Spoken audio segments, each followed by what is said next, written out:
Welcome to Wayne's Old Time Radio Page channel. I'm Wayne, your host. These programs are brought to you by support of our listeners. You can give your support at Patreon or PayPal, either one.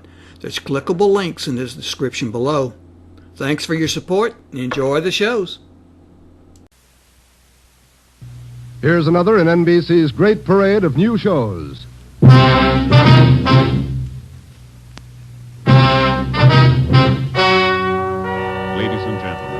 The story you are about to hear is true.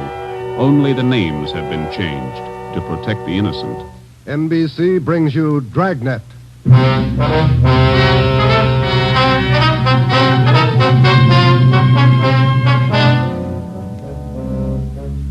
You're a detective sergeant.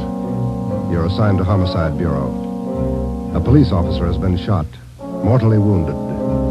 One of the suspects has been apprehended. The other is still at large. Your job, find him.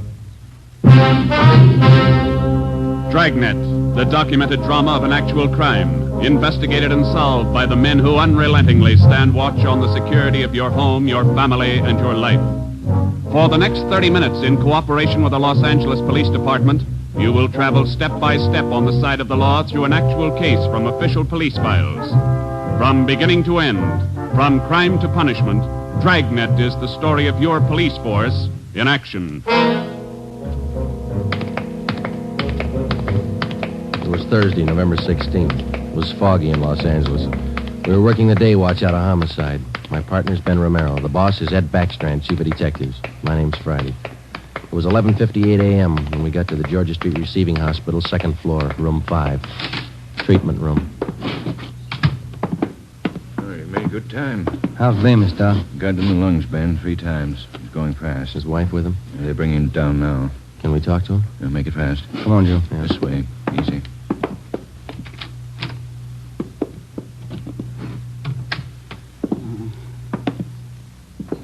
John. John, it's Friday and Romero. I want to talk to you a minute. Doc, it burns. My chest. Burning up. Nurse? Yes, Doctor? The hypodermic. Yes, Doctor. Yeah, easy. All right, fellas. Don't take too long. John, it's Joe Friday. Can you tell us how it happened? Joe. How'd it happen, boy? Can you tell me? Can't figure it, Joe. Why'd he do it? We gotta find out. Now, how'd it happen? I don't know. I was directing traffic. East Broadway and First Street. Gray coupe. Pulled up for the stop. Gray coupe. How many men in the car? How many, John? 2. Gray coupe. Pulled up for the stop. In the pedestrian lane. Went over. Gonna ask him to back up. Back up out of lane. Just gonna ask him. Yeah, John, and then what? Driver. Dark hair. Eyes. Dark. Went over. Gonna ask him to back up. Pointed a gun. No reason. Pointed a gun at me. All right, easy, John. Take it easy. No reason, Joe. No reason he fired. Hurry it up, Joe. Yeah. No. What about the other man in the car? Did you see him? Can you describe him? Joe, did you get him? Gray coupe. Driver. Guy with him. We've got the driver, John. He's upstairs. The other one got away. We gotta find him. You gotta help us. My wife. Somebody send for Dora. She's on her way. She'll be here in a minute. Now, can you tell us, the other man in the car, what did he look like? Gray coupe. What did he look like? Don't press him, Joe. Gray coupe. The driver. Pointed a gun. Dark hair. Yeah, I know. The other man, John. We got the driver. What did the other man look like? Send for Dora. Come on, Ben. Thanks, Doc. Okay, Joe. Going fast. Yeah. John got any kids? 2. Always pick a family man. This thing's got a phony ring to it, Ben. You don't just pull a gun and shoot a man. Not if you're sane, you don't. Here's the stairs. The guy we got is as sane as they come. And how do we explain it? All I know is that hood shot John Bemis, and I want to know why. Might be a lead in that car he was driving. Maybe. Come on, here we are. Phone message for you, Friday. Came in a few moments ago. Thanks, Davis. It's from R&I. They got a make? Take a look. No make or warrants on James Vickers. Great. Let's talk to him. Come on.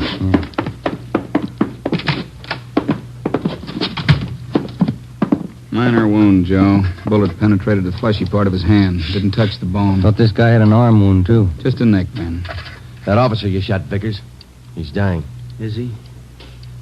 He's a family guy. Got a wife, 2 kids. Has he? Why did you shoot him, Vickers? Ask him. We did. And you know the reason. Said there wasn't any reason. That's right. Look, we're going to make you on this, Vickers. You know that, don't you? I don't know anything. Why'd you shoot him? Shut up. Why'd you shoot him? Joe. Yeah. Davis? Yeah? Stay with him. Fine. Doc, get us an MT slip on this guy, will you? We'll be back in a minute. Come on, man.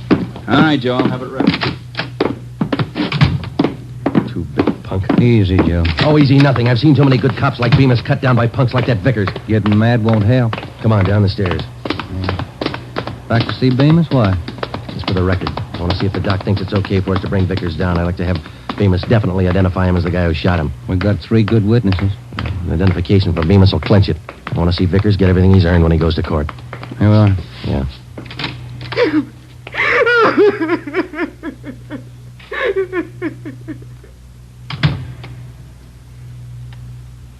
He went fast, Joe. Yeah. That his wife? Yeah. She make it in time? No? Did he say anything that'd help? No, it might. He said a prayer.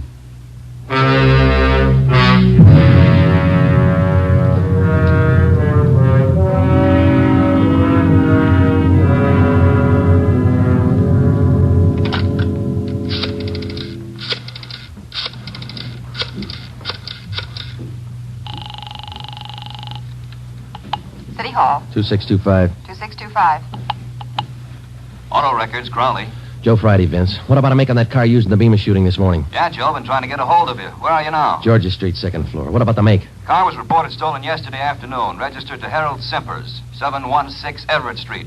Report said the car was taken from a parking lot at Grand and Wabash. Okay, Vince, thanks. What about the guns they found in the car? Lee Jones still has them over at the crime lab. He's running them through. No word yet? No. You make out the impound report on the car, Joe? Yeah, recovery report, too. They're still dusting for print. MT slip ready, Doc? Yeah, right here, Ben.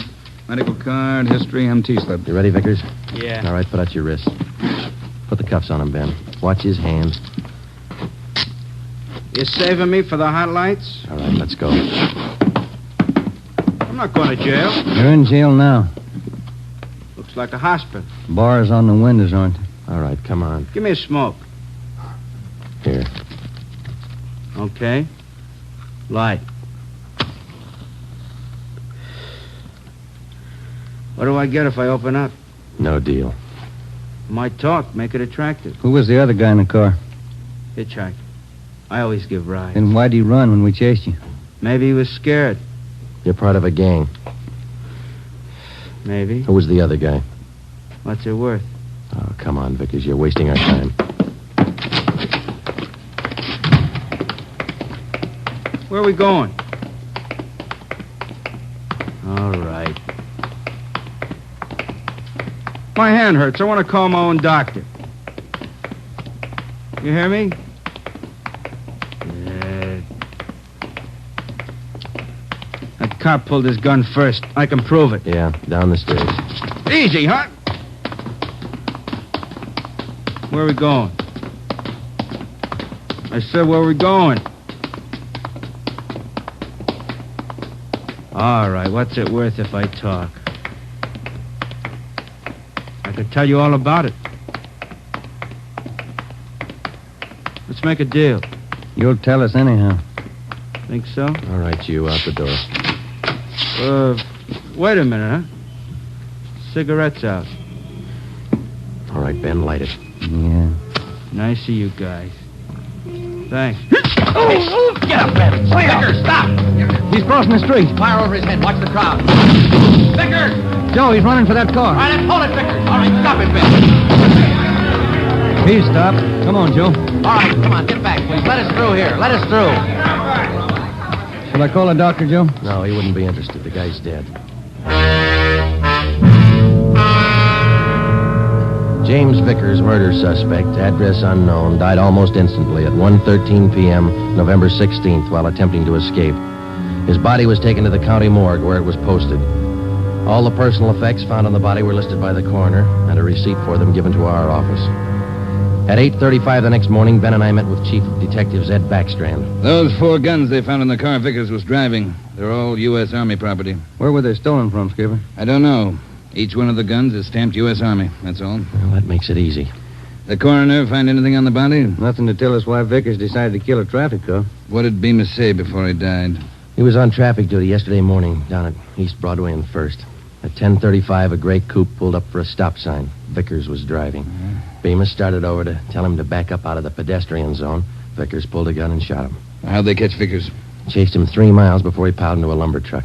The guy with him got away. Fine. Checked R&I. No make or warrants on Vickers.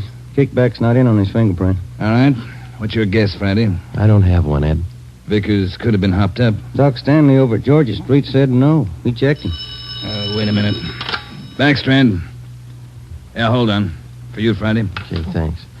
Friday talking. Yeah. Yeah, good. Be right over, Lee. We're in business, Ed. Crime Lab just found Vickers' address.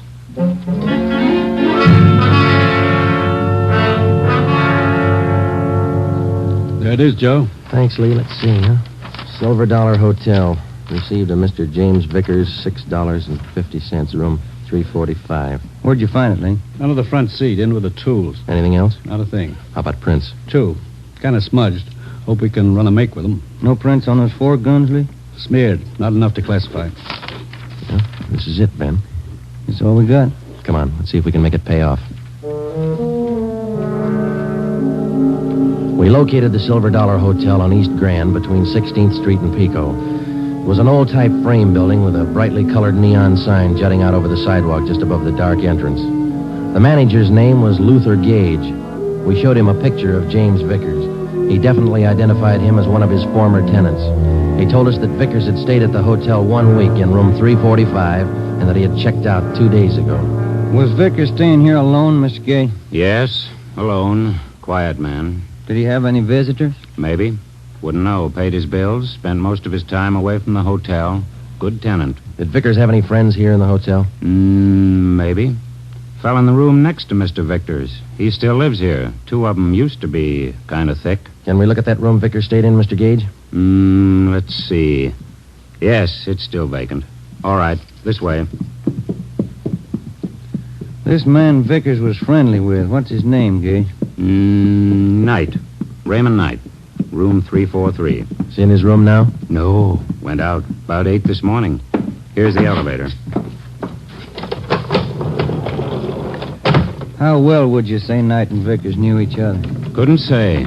Good tenants, both of them. Pay their bills. Did they go out together? Seem to know each other well? Wouldn't know. I don't pry. Look, this case involves murder, Mr. Gage. We told you that. We'd appreciate your cooperation. Cooperation don't pay the rent, Sergeant. 3rd floor. This way. Here, 345. Open it up.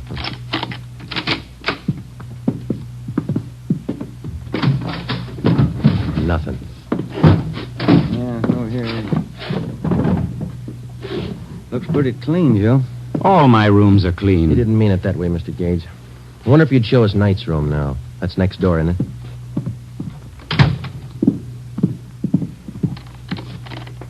I don't know about this. Poking into other people's rooms, not regular. Neither's murder. Come on, let's go. Does Mr. Knight have this room to himself? Sure ask questions, don't you? No, Knight has a friend staying with him. About 2 weeks now. Not in much. Is he in now? Don't think so. Ben, watch it! Drop that, you. Bad shot, Mr. Gage. Look out!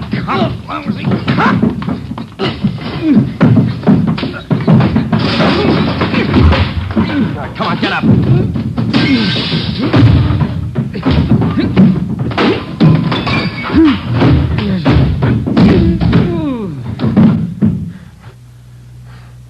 Ben? He's out cold. Look what you've done to the room. I thought you said Knight wasn't in. He isn't. This is his friend. Great friends. 45 automatic in his hand. 38 snub nose in the bureau. Another 45. Look in his bag. I don't pry. He pays his bills. Good tenant. Yeah. Can I get outside on this phone? Yes. All outside calls are 10 cents. Yeah. Here. Have to keep the books straight. Sure you do. Who's going to pay for the damage? Ask Mr. Knight's friend here. Well, say. Why worry? He pays his bills. Good tenant. I called Ed Backstrand, and he sent out a special detail to stake out the hotel and bring in Raymond Knight if and when he returned. Ben and I drove to the Georgia Street Receiving Hospital, where Doc Stanley patched up the cut on Ben's scalp and treated Raymond Knight's friend for simple cuts and bruises.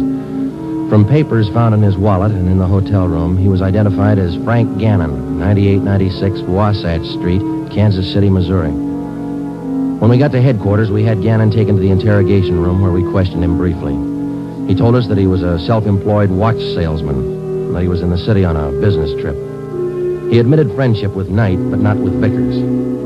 We booked him at the county jail for assault with intent to commit murder. The 3 guns found in the hotel room were turned over to the crime lab. We reported back to the office.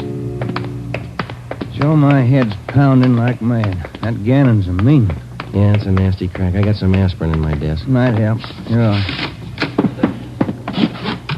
Hi, boys. Rough day. I don't get much rougher, Eddie. Message for you on the desk. Well, I'm gonna eat. Starving. Right, Tracy. What is it, Joe? Jones got a make on those prints he lifted off the car. Let's see. Yeah, something else in there on James Vickers. Wanted 10-14-43, desertion, U.S. Army. That could account for those stolen Army guns. Yeah. What about the make on those prints Lee found? Let's take a look. Vance Taylor's. Good solid record.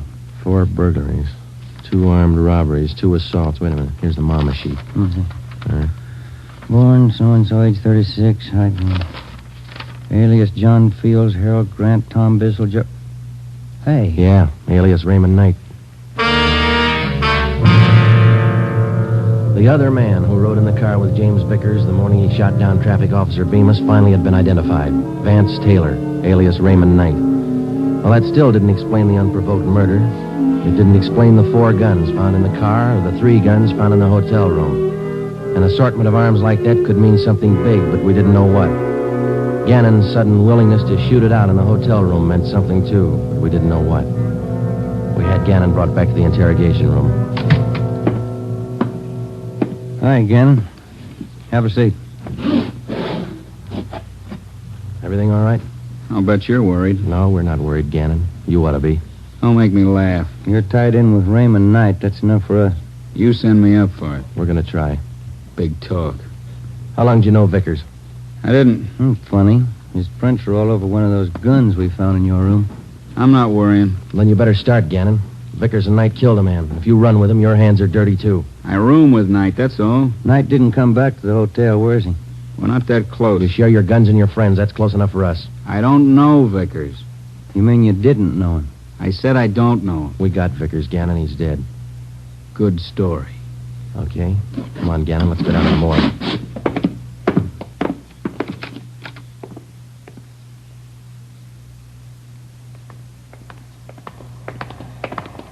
Down this way, Joe. Cold today, isn't it? Yeah, it's damp. Bad sinus weather. What is all this? Never seen a corpse before? No, I'm not in this. Take me back. I don't want to look. You can close your eye. Take me back. I don't want to look. Here we are, fellas. Slam 45. This way, Gannon. I get sick. I don't want to look. Throw back the sheet, Fred.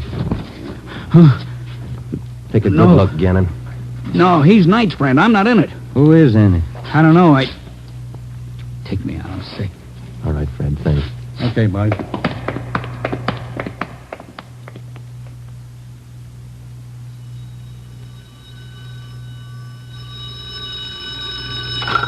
Interrogation room, Friday. Joe, on stakeout at the Silver Dollar Hotel. No sign of Raymond Knight. Keep you posted. Okay, Dave. Thanks. How long does this go on? I can call a lawyer, you know. And you better call one right away, Gannon. They just picked up Knight at the hotel. He's incriminated you. You're a liar. Sure. Like we were about Vickers. We'll prove it to you, Gannon. The officers are on their way in now. They're going to put Knight in the next room. You can listen to him. Look, I came here to sell watches. I ain't in this. Gannon, you and Vickers and Knight were planning a job, a big one. We know that.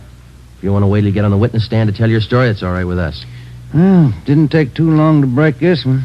Smoke some? Yeah. Thanks. Gannon? Smoke? What are you going to do? Nothing. Just kill a little time. They bring in Knight. You haven't got Knight. I haven't unwrapped him yet, Joe. Want to check me out? Okay, open him up. give him a good shuffle, huh? You're going to have some time on your hands, Gannon. Want to learn a new card game? No. Suit yourself. It's a good game for two. Better with three. Sure, a lot of cards. Yeah. You got 2 decks there. Well, first off, this game is quite a bit like gin rummy. Yeah? There are 8 of every suit. 4 jokers. Jokers count 50 points. Mm-hmm. Red 3s count 100 points each. If you get a black 3, you can freeze the deck. Oh, I see. I shouldn't say deck. In this game, they call it the pack. Pack? What's a pack? Well, it's the discard pile, same as in gin. You get a red 3, you can freeze it. No, it's a black 3. Well, what happens when you freeze it? Nobody can pick it up. Oh, I see. All right. Let's deal out a dummy hand here. Fine game, Gannon. Sure you won't change your mind? You don't want to play, Joe. All right, now in two-handed, you deal out 15 cards, see? How many can play? As many as 6, I think. I've only played up to 4. You play partners with 4? Yeah, that's right. Okay, count your cards. I think that's 15. 13, 14, 15. Right, now what do I do? Well, I guess you better lay your hand open. That'll be the easiest way to show you. Okay. Now, spread them all out over there. Well, you don't have a great hand there. You got a couple of black 3s. You can use those. Yeah, that's fine. They count 100 apiece. No. Those are red 3s. Black 3s don't count anything. Oh, red 3. That's right. Do you remember what black 3s are for? You can use them to freeze the pile. Pack. That's right. The pack. Well, you know what I mean. All right, now, look. You see, I got a joker here. Jokers are wild. Do you remember how much they count? They're wild. 100 points. No, red 3s are worth 100. Jokers count 50. You don't explain it very good. I don't understand. Well, how simple can it be? Gannon's not even playing. You get it, don't you, Gannon? Okay, red 3s count 100. Jokers count 50. Black 3s, you can freeze the pack. Yeah, good. Now, hold on to that, will you?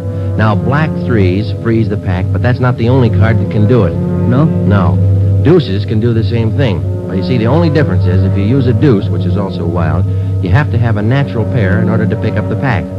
Now, with a black 3, it's only good until... I knew it wouldn't work. It was sour right from the start. Vickers killed the cop. Ben, I'm not call the in it. stenographer. I'm Right, copping Joe. out. I'm taking no raps. Johnny, the stenographer? Right, Ben? All right, Gannon. Too late. You haven't got time. 20 after 1, they're going to do it. Do what? Payroll. Brazier Company. Messenger leaves at 1:20. He's got the payroll. 30 grand. They're going to get him. Where does the messenger leave? 1:20. You're too late. I'm not in it. Where does he leave? 1:20 leaves the bank, I think. No, maybe the company. Where's the company? 3rd and Spring. They're going to get him. Where's the bank the messenger goes to? Up the block, 2nd National, 3rd and Hill. Where are they going to get the messenger? By the alley, Clay Street. I'm not in it. Ben, check it. Get out of communications. Have him put out a call to block off the area. Give him the details. All right. Johnny. Yeah, Joe. Stay with this guy. Okay. Davis? Davis. Let's go. Brazier Manufacturing. Olympia.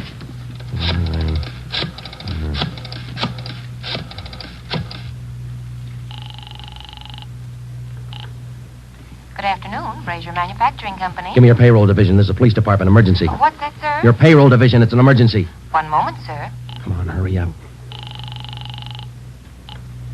Payroll, Hopkins. Mr. Hopkins, this is Sergeant Friday, Police Department. We've had a tip your payroll messenger is going to be held up today. Has he left your building yet?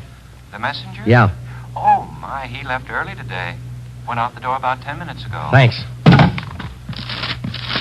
Second National Security. Second National. Fitzroy 3. Friday, what's all the excitement? You break that guy? Explain in a minute, Ed. No time.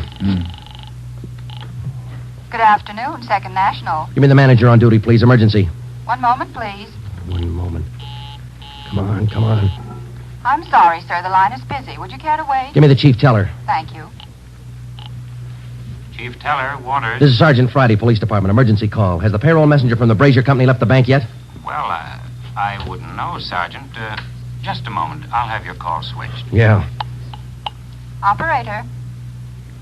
Beatrice, would you give this call to Miss Chalmers? It's important. Thank you, Mr. Waters. Miss Chalmers, good afternoon. Miss Chalmers. What's the matter, Friday? You sick? Yeah, I'm sick. Miss Chalmers, good afternoon. Miss Chalmers, this is Sergeant Friday, Police Department. Has the payroll messenger from the Brazier Company left the bank yet? From Brazier's? Why, yes, not more than 2 or 3 minutes ago. And he had the payroll with him? Of course. Thanks. Got a tip on a payroll sticker, Ben. You coming? Yeah, let's go. Ben, down this way. Coming. Let's hustle it. Down the stairs. Communications, get the story? Got it on the air now. Where's this Brazier Company? 3rd and Spring, about 5 blocks from here. Come on. Here's the garage.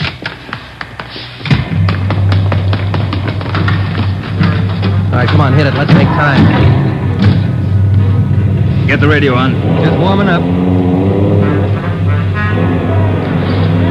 All units.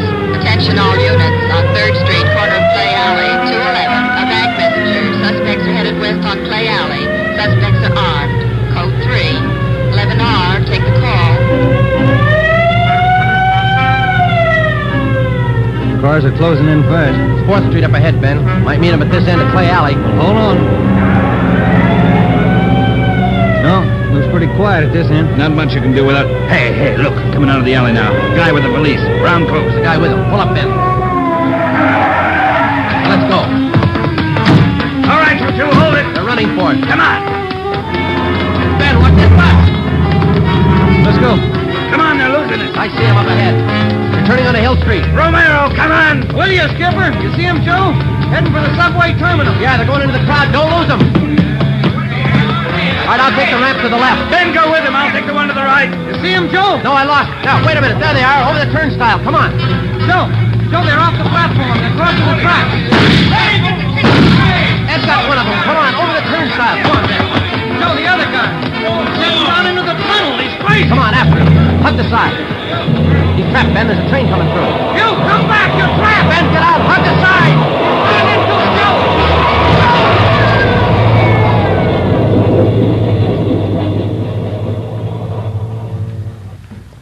You all right, Joe? Yeah. You? Mm-hmm.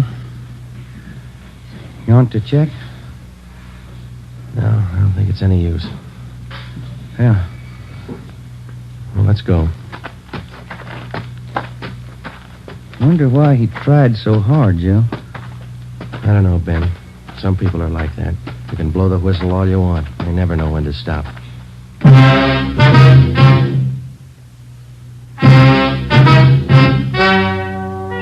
The story you have just heard is true.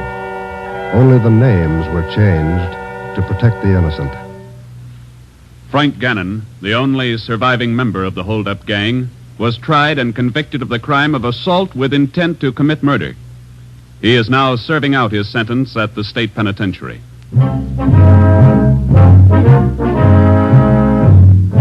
You have just heard the 16th in a new series of authentic cases from official files. Technical advice for Dragnet comes from the office of Acting Chief of Police W.A. Wharton, Los Angeles Police Department. Tonight's program is dedicated to Private Richard H. Taylor of the Washington, D.C. Police Department, who on the evening of December 13th, 1946, gave his life so that yours might be more secure.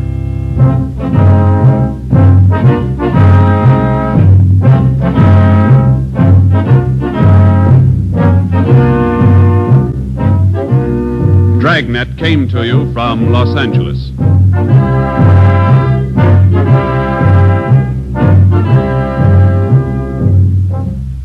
Phil Harris likes a great deal about the South. We like a great deal about Phil Harris. For instance, we like his beautiful blonde wife, Alice Faye. In fact, we like the Phil Harris-Alice Faye show, and it just happens that it returns to the NBC air tomorrow. Why don't you take our advice and listen to one of the funniest shows around anywhere? That's the Phil Harris-Alice Faye show tomorrow on most of these same NBC stations.